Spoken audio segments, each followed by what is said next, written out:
আসসালামু আলাইকুম dear student, সবাইকে স্বাগত জানাচ্ছি বোর্ড কোশ্চেন সিকিউ সলভিং ক্লাসের আরও একটি নতুন ক্লাসে। আজকে আমরা তোমাদের রসায়নের যে পর্যায় সারণী অধ্যায় আছে, এই অধ্যায়ের তোমাদের বরিশাল বোর্ড 2025-এ যে কোশ্চেনটা পড়ছে, এই কোশ্চেনের আজকে সম্পূর্ণ সলভ দেখব। এবং আজকের এই ভিডিওর মাধ্যমে তোমাদের পর্যায় সারণী থেকে এই যে স্ক্রিনে দেখতে পাচ্ছ এই প্রশ্নের মতো তোমার যতগুলো প্রশ্ন আছে, এই টাইপের প্রশ্ন তোমার আজকের এই ভিডিও সলভের মাধ্যমে তোমার সবচেয়ে সহজ এবং ইজিপিজি নিয়মে তুমি প্রত্যেকটা কোশ্চেন সলভ করতে পারবা। দেখতে গেলে তোমার এই সৃজনশীল সলভের মাধ্যমে তুমি এই অধ্যায় থেকে 20 থেকে 25টা সৃজনশীল অটোমেটিক সলভ করে ফেলতে পারবা। এবং এমন একটা নিয়ম এবং এমন একটা সিক্রেট ট্রিক্স অ্যান্ড টেকনিক তোমাকে আমি আজকের এই ভিডিওতে বলে দিব, যাতে এই কোশ্চেন সলভের মাধ্যমে তোমার এই অধ্যায়ের প্রত্যেকটা কোশ্চেনে তুমি নিজে নিজে একা একা সলভ করতে পারো। ঠিক আছে, তো চলো শুরু করি। দেখো কি বলতেছে, আমাদের প্রথমেই এক্স, ওয়াই, জেড এবং কিউ চারটা মৌল দেওয়া আছে, তাই না? এই চারটা মৌলের মধ্যে এখানে বলতেছে অণু কাকে বলে, ক নম্বর কোশ্চেন। তারপরে গ আর ঘ পরে আসতেছি। তাহলে ক নম্বর কি বলতেছে, অণু কাকে বলে। তাহলে আমরা এক এক করে সলভ করে সলভ করা শুরু করি। তো প্রথমেই হচ্ছে আমাদের ক নম্বর কোশ্চেন। তো এটা কি, আমাদের অণু কাকে বলে বলো তো?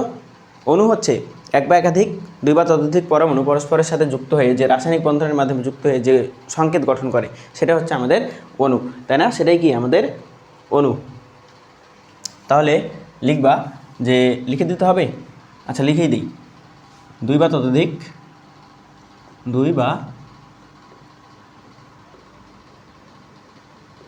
ততোধিক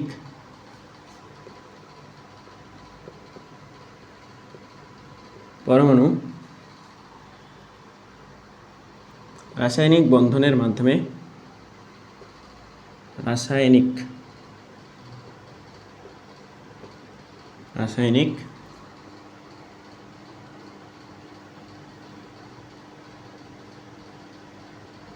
বন্ধনের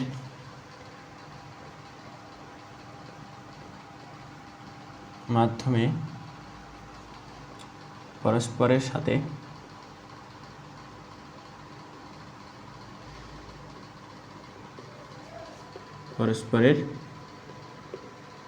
সাথে যুক্ত থাকলে তাকে কি বলে? তাকে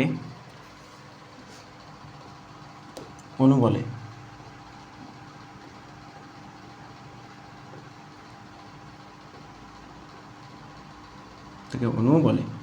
ঠিক আছে, সেটা হচ্ছে আমাদের অ্যান্সার।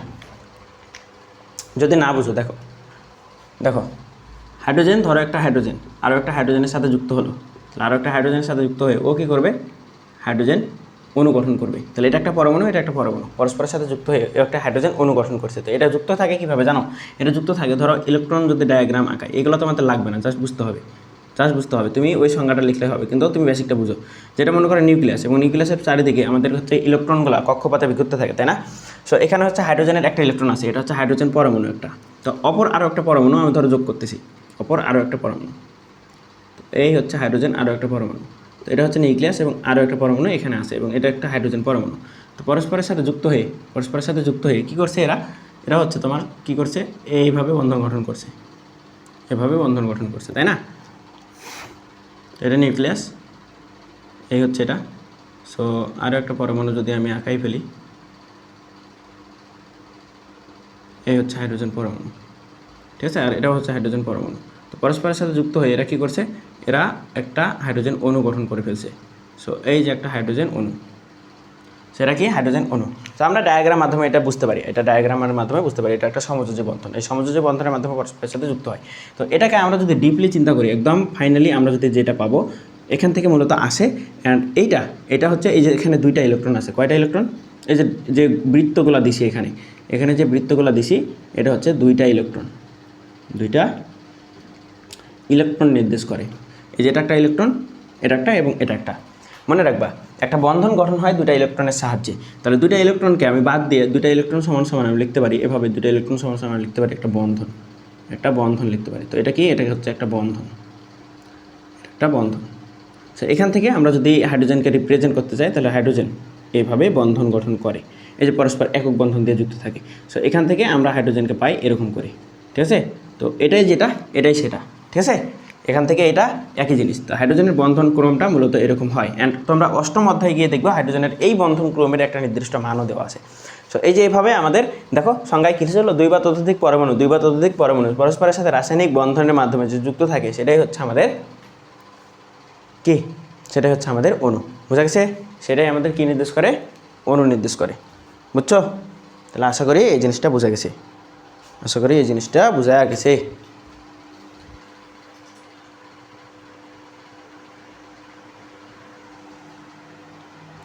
এবার খ নম্বর দেখো তো। খ নম্বর বলতেছে কি, খ নম্বর হচ্ছে আমাদের বলতেছে যে কেরোসিনের দহন একটি রাসায়নিক পরিবর্তন ব্যাখ্যা করতে হবে। তোমরা কি জানো, তোমরা হচ্ছে প্রথম অধ্যায় নাকি দ্বিতীয় অধ্যায় তো তোমরা পড়ছো তাই না? তো কেরোসিনের দহন, ধরো আমি তোমাকে জাস্ট ব্যাখ্যাটা বলি, ব্যাখ্যাটা কীভাবে দিবা, লিখবা কেরোসিনের দহন একটি রাসায়নিক পরিবর্তন, ব্যাখ্যা করা হলো। দেন হচ্ছে তুমি শুরু করবে এভাবে যে কেরোসিনে কি থাকে, কেরোসিন একটা জৈব যৌগ বা হাইড্রোকার্বন। তো হাইড্রোকার্বন কি, হাইড্রোকার্বন জিনিসটা কি, হাইড্রোকার্বন জিনিসটা হচ্ছে কার্বন এবং হাইড্রোজেন দ্বারা গঠিত যৌগ। ধরো এই যে মিথেন, তো এই মিথেন কি হয়, কেরোসিনে আমাদের এই ধরনের কি থাকে, এই ধরনের আমাদের অ্যালকেন যুক্ত থাকে, অ্যালকেনের বিভিন্ন ধরনের জাতক থাকে বা বিভিন্ন ধরনের যৌগ যুক্ত থাকে। তো অ্যালকেনে যদি যুক্ত থাকে কিন্তু কেরোসিনের দহন বলতে বোঝায় আগুন জ্বালানো, দহন মানে বুঝবা তুমি আগুন জ্বালানো মানে ওর সাথে অক্সিজেন যুক্ত করতে হবে। তো যেখানে দহন বিক্রিয়া, মনে রাখবা কোনো একটা মৌলের দহন বিক্রিয়া বলতে বোঝায়, কোনো একটা যৌগের দহন বিক্রিয়া বলতে বোঝায় ওই যৌগের সাথে অবশ্যই অক্সিজেন যুক্ত থাকতে হবে। তো কোনো বিক্রিয়ায় যদি অক্সিজেন যুক্ত থাকে এবং দহন বিক্রিয়া যদি সংঘটিত হয়, তাহলে ওখান থেকে আমাদের কি উৎপন্ন হয় মনে রাখবা, ওখান থেকে মূলত কার্বন ডাইঅক্সাইড উৎপন্ন হবে 1, প্লাস জলীয় বাষ্প উৎপন্ন হবে 2, ঠিক আছে? জলীয় বাষ্প উৎপন্ন হবে, কার্বন ডাইঅক্সাইড গ্যাস উৎপন্ন হবে, আর হচ্ছে তোমার তাপ বা আলো উৎপন্ন হবে, সো এখান থেকে কী বলতেছে দেখো তো, তোমাকে বলতেছে এটা একটা রাসায়নিক পরিবর্তন। দেখো তো কেমিক্যাল চেঞ্জ কিনা। এই যে তোমার ছিল মিথেন আর অক্সিজেন পরস্পরের সাথে বিক্রিয়া করে ভিন্ন ভিন্ন রাসায়নিক মৌল দিছে না, তাহলে এটা একটা রাসায়নিক পরিবর্তন। তাহলে সুন্দর করে ব্যাখ্যাটা দিয়ে তুমি জাস্ট নিচে এই বিক্রিয়াটা অ্যাড করে দিলেই 2 পেয়ে যাবা, ঠিক আছে? 2 পেয়ে যাবা। ওকে, তো ব্যাখ্যাটা কীভাবে দেবা, কেরোসিন একটি রাসায়নিক পরিবর্তন ব্যাখ্যা করা হলো। দেন বলবা কেরোসিনে থাকে হাইড্রোকার্বন অর্থাৎ কার্বন এবং হাইড্রোজেনের যৌগ, এবং কার্বন এবং হাইড্রোজেনের যৌগ মিথেনের সাথে এর দহন বিক্রিয়া, অর্থাৎ কার্বন এবং হাইড্রোজেনের যৌগ হাইড্রোকার্বন মিথেনের সাথে যদি অক্সিজেন বিক্রিয়া করে তখন কী পাওয়া যায়, কার্বন ডাইঅক্সাইড, পানি এবং জলীয় বাষ্প এবং তাপ পাওয়া যায়। তো এই বিক্রিয়াটাকে বলা হয় আমাদের দহন বিক্রিয়া, অর্থাৎ রাসায়নিক পরিবর্তন। কেরোসিনের দহন অর্থাৎ কেরোসিনের দহন একটি রাসায়নিক পরিবর্তন, ঠিক আছে? এইভাবে ব্যাখ্যা করে দিলেই হবে, অথবা অবশ্যই তোমাদের কাছে তো টেস্ট পেপার অথবা বিভিন্ন ধরনের গাইড তো থাকবেই, ওখান থেকে তুমি জাস্ট সলভ করে নিবা। আমি জাস্ট তোমাকে বুঝাই দিচ্ছি যে জিনিসটা তুমি বুঝবা না, ঠিক আছে? ওই জিনিসটা জাস্ট আমি তোমাকে টাচ দিয়ে দিচ্ছি, তাহলেই হবে। ওকে, এরপরে দেখো তো পর্যায় সারণীতে জেট মৌলের অবস্থান নির্ণয় করতে হবে। তো জেট মৌলটা কি সেটা আগে তোমাকে জানতে হবে। জেট মৌল মনে রাখবা কোনো মৌলের পারমাণবিক সংখ্যা যদি 35 হয় তাহলে ওই মৌলটা হচ্ছে তার পরিচয় নির্দেশ করে পারমাণবিক সংখ্যা। তার 35 মৌলটা হচ্ছে একটা ব্রোমিন। তাহলে মনে রাখবা জেট 35 মৌলটি বা উদ্দীপকের লিখবা মৌলটি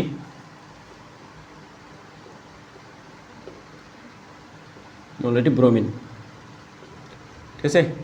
Br। তাহলে এর অবস্থান নির্ণয় করতে হবে, তার মানে গ্রুপ এবং পর্যায় নির্ণয় করতে হবে। তাহলে ব্রোমিনের তুমি ইলেকট্রন বিন্যাস করবা, bromine 35।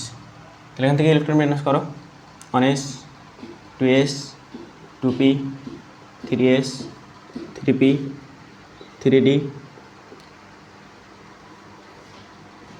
1s 2s 2p 3s 3p 3d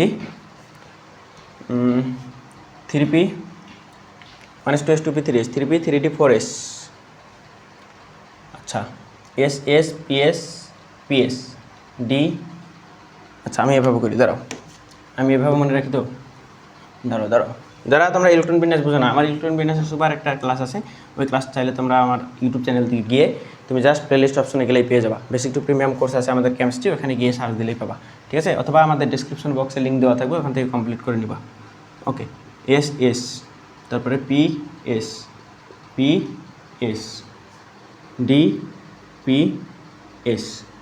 সেটা হচ্ছে আমি এভাবে ক্যালকুলেশন করি। আমরা হচ্ছে ইলেকট্রন বিন্যাসের বস নিয়ম এটা। তো এস শুরু হয় 1 দিয়ে, এটা হচ্ছে 2, এটা হচ্ছে 3, এটা হচ্ছে 4, আর এই এস হচ্ছে 5। ওকে, তো এরপরে এটা শুরু হবে 2 দিয়ে, এটা 3, অ্যান্ড এটা হচ্ছে 4, এটা 4, অ্যান্ড ডিটা শুরু হবে 3 দিয়ে, ডিটা শুরু হবে 3 দিয়ে, ঠিক আছে।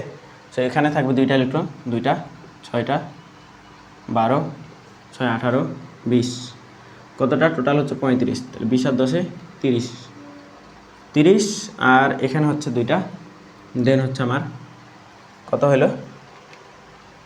আচ্ছা, এখানে আমার দেখতে হবে আগে 4p এবং 4s, 4p এবং 5s এর মধ্যে কে বেশি শক্তিশালী, 4p এবং 5s এর মধ্যে কে বেশি শক্তিশালী। তাহলে দেখো এটা কীভাবে নির্ণয় করা যায়। n প্লাস এস 1, তার মানে এটা 4 + 1, তার মানে এটা হচ্ছে 5, আর এটা হচ্ছে 5। তাহলে দুইটার সমান, যেখানে তোমার ইলেকট্রন আগে যাবে কোথায়, যেখানে প্রধান শক্তি স্তরের মান কম। তাহলে এখানে হচ্ছে টোটাল হচ্ছে 5, তাহলে এখানে হবে 5টা ইলেকট্রন, ঠিক আছে। তাহলে এখানে হবে 5টা ইলেকট্রন, ওকে, 5টি ইলেকট্রন। এ পর্যন্ত বুঝছো তাই না?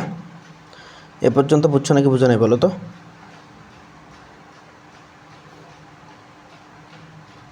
এ পর্যন্ত কি তোমরা বুঝছো? ওকে, কিন্তু ইলেকট্রন বিন্যাসের নিয়ম অনুযায়ী আমাদের কী করতে হবে বলো তো? 3গুলাকে এক জায়গায় রাখতে হবে এবং 4গুলাকে এক জায়গায় রাখতে হবে। সো এখান থেকে আমি হচ্ছে গ্রুপ এবং পর্যায় যদি নির্ণয় করি, পর্যায়, তাহলে এই পর্যায়টা কত? পর্যায় হচ্ছে সর্বশেষ শক্তি স্তর, অর্থাৎ পর্যায় হচ্ছে 4, এবং গ্রুপ কত বলো? গ্রুপ হচ্ছে আমাদের, দেখো 4গুলাকে চিন্তা করবা। তাহলে প্রথমে ছিল এস, না প্রথমে আছে পি, তার পূর্বে এস। যদি প্রথমে পি থাকে, তার পূর্বে যদি এস থাকে, তাহলে পি এবং এস এর ইলেকট্রন সংখ্যা যোগ করে তার সাথে 10 যোগ করতে হয়, তাই না? সো এখান থেকে 10 যোগ করলে আমরা পেয়ে যাব, এখান থেকে আমরা মানটা পেয়ে যাব কত? আমরা 10 আর সাথে 17। সো এই হয়ে গেল আমাদের পর্যায় এবং গ্রুপ নির্ণয়। এবং তুমি জাস্ট ব্যাখ্যা করে দিবা, তাহলেই তোমাদের হচ্ছে পর্যায় এবং গ্রুপ নির্ণয়ের যে সূত্রের যে ব্যাখ্যা বা এই কোশ্চেনের যে অ্যান্সার, এটা হচ্ছে অটোমেটিক হয়ে যাবে। সো এই রিলেটেড ভিডিও আমি অলরেডি ক্লাস নিছি, অ্যান্ড তোমাদের এই জায়গাটা বুঝাই দিছি সুন্দর করে। তোমরা যদি ওই জায়গার ওই ক্লাসটা করতে চাও, তাহলে ডেসক্রিপশন বক্সে অবশ্যই ক্লাসের লিঙ্ক দেওয়া থাকবে, ওখান থেকে ক্লাসগুলো করে নিবা, ঠিক আছে। সো ওই ক্লাসটা দেখলেই তুমি দেখবে অটোমেটিক এই অধ্যায়ের যত ধরনের কোশ্চেন আসবে ইনশাল্লাহ সব কিছু সলভ করে নিতে পারবা। এরপর ফাইনালি হচ্ছে ঘ নম্বর কোশ্চেন, ফাইনালি আমাদের ঘ নম্বর কোশ্চেন। সো ঘ নম্বর কোশ্চেনের সলভটা কী হবে দেখো। ঘ নম্বর কী বলতেছে যে এক্স ওয়াই ও কিউ মৌলসমূহ পর্যায় সারণীর একই গ্রুপে অবস্থিত, যথাযথ সমীকরণের মাধ্যমে ব্যাখ্যা করতে হবে। তাহলে এক্স মৌলগুলা, এক্স ও ওয়াই, তাহলে লিখবা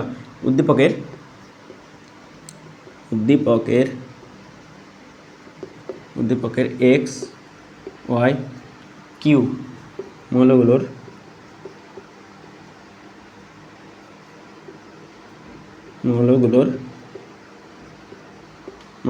পারমাণবিক সংখ্যা দেওয়া আছে, তাই না? পারমাণবিক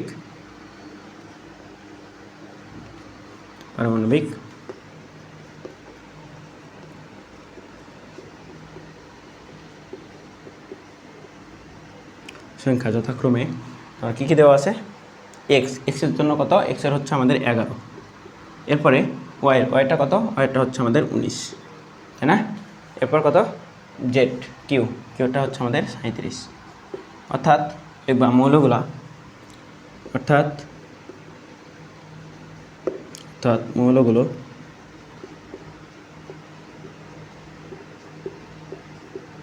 কী বলো তো? প্রথমটা হচ্ছে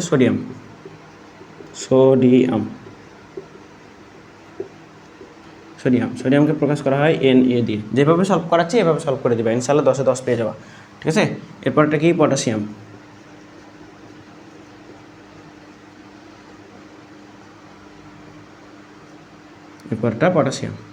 ঠিক আছে।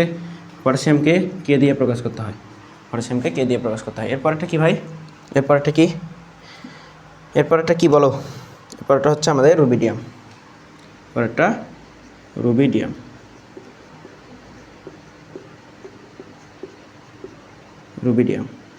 সো রুবিডিয়ামকে কী দিয়ে প্রকাশ করতে হয়? আরবি দিয়ে। এই হচ্ছে আমাদের মৌলগুলা, এবং প্রত্যেকটা মৌল একই গ্রুপে অবস্থিত। তাহলে কী করতে হবে? আমার প্রত্যেকটা গ্রুপের ইলেকট্রন বিন্যাস করতে হবে, প্রত্যেকটা মৌলের ইলেকট্রন বিন্যাস।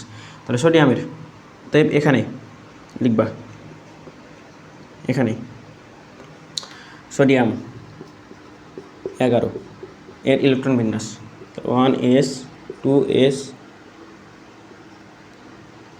2p 3s, তাই না?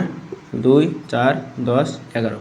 ওকে, এরপরেরটা হচ্ছে আমাদের পটাশিয়াম, তাহলে কে 19 এটার ইলেকট্রন বিন্যাস। সো এটার ইলেকট্রন বিন্যাস করো 1s 2s 2p 3s, তারপরে 3p 3d 4s, 2 4 10 12 12 6 18। এখন দেখতে হবে এই দুইটার মধ্যে কে বেশি শক্তিশালী। আমার 19 নম্বর ইলেকট্রনটা কোথায় যাবে, কে বেশি শক্তিশালী দেখো তো। 3 আর 2 এখানে n+l এর মান, এখানে n+l এর মান কত? তোমরা যদি এগুলো না পারো তাহলে আমার বেসিক টু প্রিমিয়াম ক্লাস দেওয়া আছে already. Basic to premium class 3 নম্বর অধ্যায়ের ক্লাস দেওয়া আছে, প্লেলিস্ট অপশনে গিয়ে chemistry basic to premium course class দেওয়া আছে, ওখান থেকে তুমি 3 নম্বর অধ্যায়ের ক্লাস করে নিবা, তাহলেই তোমার বেসিক ক্লিয়ার হয়ে যাবে ইনশাআল্লাহ। ঠিক আছে? অথবা ডিসক্রিপশন বক্সটা চেক দিবা, ওখানেও ক্লাসের লিঙ্কটা দেওয়া থাকবে, প্লেলিস্টের লিঙ্কটা দিয়ে দিব আমি। ওকে, এখান থেকে তাহলে n+l এর মানটা কত? 3 প্লাস l এর জন্য p এর মান, l এর জন্য p এর মান হচ্ছে 1, তাহলে এটা হচ্ছে আমাদের 4, এটা হচ্ছে আমাদের কত? 4। এরপরে এই 4s এর জন্য n+l এর মানটা কত হয়? 4s এর জন্য n+l এর মান, আচ্ছা এটা তো l এর মান 1 তো হবে না, এটা হবে কত? d sp_d, তাহলে এটা হবে 2, তখন এটা হবে আমাদের 5, তাই না? সো এটা l+l এর মান, এটা হবে 4, আর s এর জন্য হচ্ছে 0 এর মান, এখান থেকে 4। কে বেশি শক্তিশালী, কে কম শক্তিশালী? যার মান কম সে কম শক্তিশালী, যার মান বেশি সে বেশি শক্তিশালী। সো এটা বেশি শক্তিশালী, এটা কম শক্তিশালী। কম শক্তিশালীতে আগে ইলেকট্রন যাবে, তো কম শক্তিশালীতে আগে ইলেকট্রন যাবে, তার মানে 3d-তে না গিয়ে 4s-এ যায়, 3d-তে না গিয়ে কি কোথায় যাবে? 4s-এ যাবে। সো এখানে হবে 0, এখানে হবে 0, তুমি চাইলে এটা নাও লিখতে পারো, কোনো সমস্যা নেই। সো এখান থেকে আমাদের 18টা হয়ে গেছে, একটা ইলেকট্রন বাকি থাকে, এটা হয়ে যাবে 19, তাহলে এটা একটা ইলেকট্রন ওখানেই যাবে। ঠিক আছে?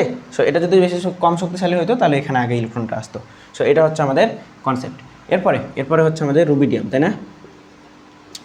রুবিডিয়ামের হচ্ছে 37, রুবিডিয়ামের 37, তাহলে এটারও ইলেকট্রন বিন্যাস করতে হবে। তাহলে 1s 2s, 1s এর পর 2s, তারপরে 2p 3s 3p 3d 4s, ss ps ps dp dps 4s 4p 4s 4p। ওকে, দিলাম 1s 2s 2p 3s 3p 3d 4s 4s 3d 4s 3p 4d 4p 5d। ওকে, so এটাই হবে, হ্যাঁ এটাই হবে। ওকে, S এর পর P. ওকে, ডান। তাহলে এটা 2 10 12, ওকে 12 6 18 18 2 18 10 28, 28-এর পর দেখতে হবে কে বেশি শক্তিশালী কে কম শক্তিশালী। সো এটা অবশ্যই কম শক্তিশালী। সো এখানে আগে 2টা ইলেকট্রন যাবে, বাকি থাকলো কয়টা? 32 32 আর 3 32 আর 4 32 আর 5 অ্যাকচুয়ালি 32 অ্যান্ড 5। রুবিডিয়াম, এটা তো হিসাবে হচ্ছে এখানে 1 হওয়ার কথা। রুবিডিয়াম হালি না কি রবি, ওকে 4s-এ 1 হওয়ার কথা। কারণ কি এখানে দেখো তো কয়টা হয় টোটাল হয় এখানে 30 আর হচ্ছে 32 আর 5-এ 37, তাই না?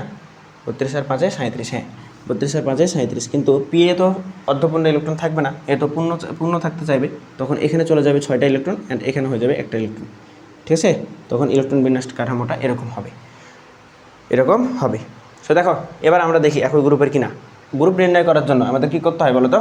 গ্রুপ নির্ণয় করার জন্য আমাদের দেখতে হয় সর্বশেষ শক্তি স্তরে কী অরবিটাল আছে, আছে। সো প্রত্যেকটার আমরা হচ্ছে গ্রুপ নির্ণয় করি, প্রত্যেকটার গ্রুপ। সো এই মৌলের গ্রুপটা কত হবে বলো তো? সর্বশেষ শক্তি স্তরে এস অরবিটাল এবং এসের মান হচ্ছে 1, এসের উপরে 1 আছে। সো এটারও গ্রুপ হচ্ছে 1। এবার এটা দেখো তো, এটার গ্রুপ কত? সর্বশেষ শক্তি স্তর এস এবং এসের অরবিটালের মান হচ্ছে 1, তাহলে ইলেকট্রন আছে 1টি, তাহলে এটা হচ্ছে গ্রুপ হচ্ছে 1। সো এটা দেখো তো, এটার গ্রুপ কত? এটার গ্রুপ সেমভাবে দেখো তো, এই যে 4s, তাহলে 4s 1 সর্বশেষ শক্তি স্তর। এটা কিন্তু এটা সামনে থাকবে, এটা পরে থাকবে, ঠিক আছে? এটা পরে থাকবে। সো এখানেও কি এসের মান 1, সর্বশেষ শক্তি স্তরে এস আছে এবং এই মানটা হচ্ছে 1।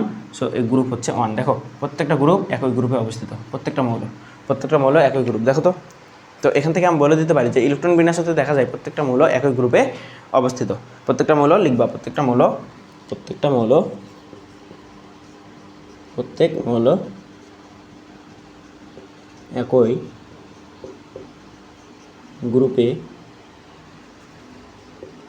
একই গ্রুপে অবস্থিত। তারপরে সমীকরণ সহ ব্যাখ্যা করতে বলছে। তাহলে 1 নম্বর গ্রুপের যেহেতু মৌল, এরা কী ধরনের সমীকরণ দিবে? মনে রাখবে 1 নম্বর গ্রুপের মৌলগুলোকে বলা হয় তীব্র ক্ষার। 1 নম্বর গ্রুপের মৌলগুলোকে বলা হয় তীব্র ক্ষার। এবং তীব্র ক্ষারের একটা বৈশিষ্ট্য হলো কি?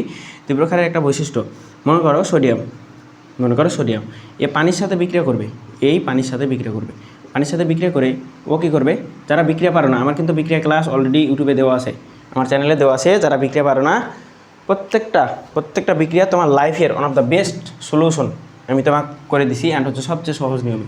তুমি আমার ইউটিউব চ্যানেলে প্লেলিস্ট অপশনে যাবা, দেখবা বিক্রিয়ার ক্লাস দেওয়া আছে, ওখান থেকে ক্লাস করে নিবা। ঠিক আছে, ওখান থেকে ক্লাস অবশ্যই করে নিবা, তাহলে দেখবা সব সহজ হয়ে গেছে।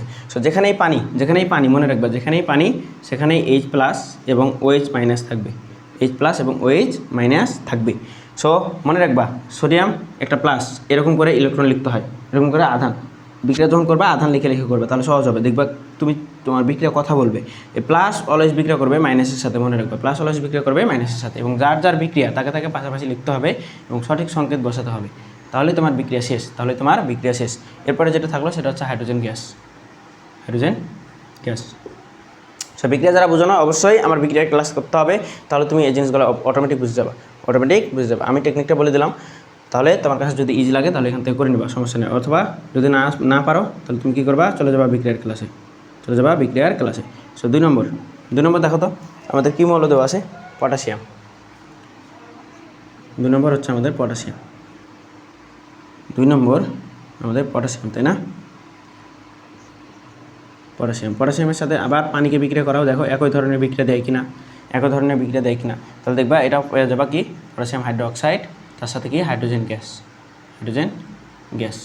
ওকে, এরপরে 3 নম্বরে হচ্ছে রুবিডিয়ামের সাথে তুমি পানিকে বিক্রিয়া করাবা, দেখবা এখান থেকে তুমি রুবিডিয়াম পাবা, OH পাবা, ঠিক আছে, অ্যান্ড এখান থেকে তুমি হাইড্রোজেন গ্যাসটা পাবা।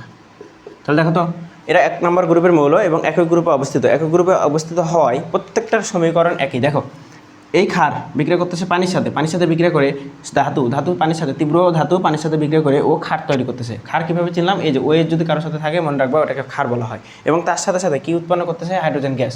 প্রত্যেকটা দেখো সিমিলার বিক্রিয়া। দেখো পটাশিয়াম পানির সাথে বিক্রিয়া করছে, করে ও ক্ষার তৈরি করছে। ক্ষার কেমনে বুঝলাম? OH আছে তাই, তার সাথে হাইড্রোজেন গ্যাস, বুঝছো? তার মানে এটা একই গ্রুপে অবস্থিত। এখান থেকেও আমরা বলতে পারি, এটাই তোমাকে বলছে আলাদা করে এই যে সমীকরণ অ্যাড করতে। ওকে, এরপর রুবিডিয়াম, দেখো তো রুবিডিয়াম পানির সাথে বিক্রিয়া করালাম, ও রুবিডিয়াম হাইড্রোক্সাইড, মানে এটাও একটা ক্ষার তৈরি করলো, তীব্র ধাতুর সাথে যুক্ত থাকলে এটাকে বলা হয় তীব্র ক্ষার। OH যুক্ত আছে তাই এটা হচ্ছে ক্ষার। এই যে হাইড্রোজেন যুক্ত আছে, সো হাইড্রোজেন এটা একটা গ্যাস। দেখো প্রত্যেকটা বিক্রিয়া হচ্ছে সিমিলার বিক্রিয়া, OH হাইড্রোজেন গ্যাস, প্রত্যেকটা ক্ষার এবং হাইড্রোজেন গ্যাস উৎপন্ন করছে। সো আমরা এখান থেকে বলতে পারি যে এরা একই গ্রুপে অবস্থিত। এগুলাই হচ্ছে তাদের এক একটা সমীকরণ। সো আশা করি এই সমাধান, এই কোশ্চিনের সলিউশন, একটা বেস্ট সলিউশন তুমি পাইছো। এবং যদি ক্লাসটা ভালো লাগে অবশ্যই নূর স্টাডি কেয়ার ইউটিউব চ্যানেল এবং ফেসবুক পেজের সাথেই থাকবা এবং বন্ধুদের মাঝে সবচেয়ে বেশি ছড়াই দিবা। সবাই ভালো থাকো, সুস্থ থাকো, দেখা হচ্ছে নতুন একটি ক্লাসে। আল্লাহ হাফেজ।